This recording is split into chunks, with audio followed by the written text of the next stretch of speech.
never stow the tracker at 0 degree if you are using a traditional type of tracker.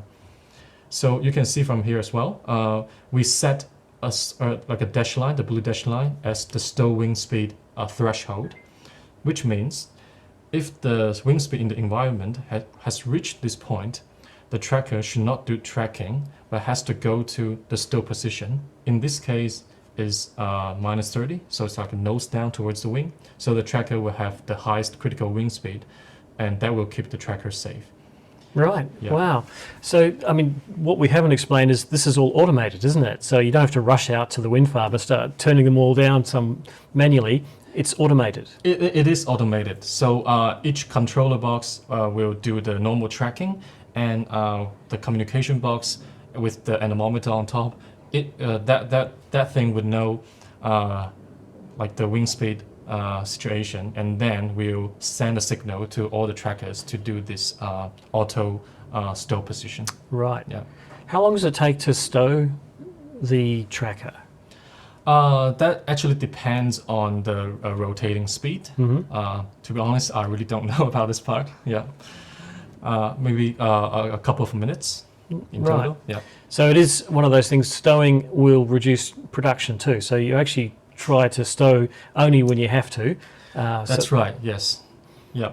So, okay, we've speak a lot of about the wind tunnel test profile. Let's see what effect can bring from can be brought from the large scale. The large PV module. Yep. Yeah.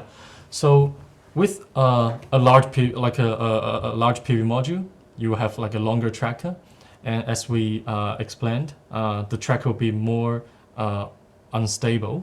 It can easily get deflated. And if we look at the wind tunnel test curve, it actually bring down this line for some extent. So here in the new with the new model, the line will become this the red dash line. So that actually narrow down the tracking the operational wing speed range. Right. So yeah, so it's like previously the industry stow wing speed, the stow wing speed was 60 meters per second. Right now it has been brought down to 12 meters per second, for example. There must be some analysis of how frequently that occurs. Like you get one gust, does it stow straight away? So the industry would use something called the 3-second gust at 10 meter height. Yeah, but different standard may use like a different